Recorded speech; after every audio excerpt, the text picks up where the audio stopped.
আমি বিশ্লেষণ করতে চলেছি ক্যালিফোর্নিয়া লস অ্যাঞ্জেলেস শহরের দাবানল সম্পর্কে। তেও আরো অনেক বেশি ভয়ানক রূপ নিয়েছে ক্যালিফোর্নিয়ার দাবানল। অনেকটা সাপের মতো পেঁচিয়ে ধরে লস অ্যাঞ্জেলেসকে পুড়িয়ে ছারখার করে দিচ্ছে। এই দাবানল কিভাবে শহরটিকে ধ্বংসস্তূপে পরিণত করেছে, কেন আমেরিকার এত উন্নত ফায়ার সার্ভিস এই আগুন থামাতে পারছে না, একটা রহস্য লুকিয়ে রয়েছে। কি এই রহস্য? এই ভিডিওতে উন্মোচন করব এই দাবানলের আসল কাহিনী। এর প্রকাশিত মানচিত্রে উঠে এসেছে সেই ভয়াবহতার চিত্র। লস অ্যাঞ্জেলেসে জ্বলছে 4টি আগুন। এই বিলাসবহুল শহরটি পরিণত হয়েছে ছাইয়ে।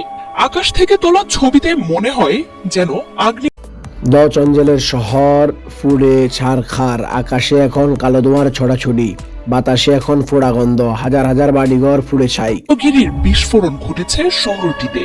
আগুনে এখন পর্যন্ত কতটা ক্ষয়ক্ষতি হয়েছে তার তথ্য প্রকাশ করছে গণমাধ্যম। আগুনের বেগ না কমে উল্টো হারিকেনের মতো বাতাস। আগুন নিয়ন্ত্রণের নতুন চ্যালেঞ্জের মুখে অগ্নি নির্বাপন কর্মীরা। এর মধ্যেই আগুনের টর্নেডোর আশঙ্কা করছেন আবহাওয়া বিশেষজ্ঞরা। কিছুদিন আগেও এই শহরটি গান বাজনা ও বেহায়াফানা নিয়ে মগ্ন ছিল। 10 দিন যাবৎ ভয়াবহ দাবানলে জ্বলছে যুক্তরাষ্ট্রের ক্যালিফোর্নিয়া অঙ্গরাজ্যের লস হয়েছে ধ্বংসের শহরে। বর্তমান লস অ্যাঞ্জেলেস শহরকে দেখে বোঝার উপায় নেই যে এখানেই দাঁড়িয়ে ছিল বিলাসবহুল সব স্থাপনা। হঠাৎ স্থিতির এতে দেখা দিতে পারে নতুন করে আরো ভয়াবহ দাবানল। তারা আরো জানিয়েছেন যে আগামী সপ্তাহে এই বাতাস আরো বৃদ্ধি পেতে পারে। এই দাবানলের আগুন থামার কোনো লক্ষণ দেখা যাচ্ছে না। এখন নেটিজেনদের প্রশ্ন, এটা কি প্রাকৃতিক কোনো দুর্যোগ নাকি আল্লাহ তাআলার স্বয়ং গজব? একজন নেটিজেন মন্তব্য করেছেন, শত কোটি কোটি টাকা খরচ করে গাজার উপর চালিয়েছ নির্মম অত্যাচার, সমর্থন জানিয়েছ নেতানিয়াহুর নির্মম অভিযানে। মহান আল্লাহ তাআলা 1 টাকাও খরচ করেন নাই, শুধু কোন বলেছেন তাতে তোমাদের এই অবস্থা।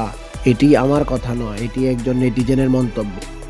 আল্লাহ বলেছেন, যদি কোনো জাতি খোলাখুলিভাবে পাপ করে এবং কেউ তাদের বাধা না দেয় তবে আল্লাহ সবাইকে শাস্তি দেন।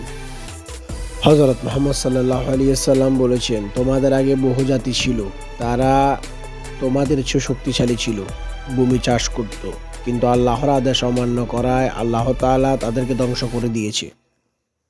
তথ্যগুলো যেখানে বলা হচ্ছে গোটা ওয়াশিংটন ডিসির সমপরিমাণ জায়গা এরই মধ্যে পুড়ে গেছে।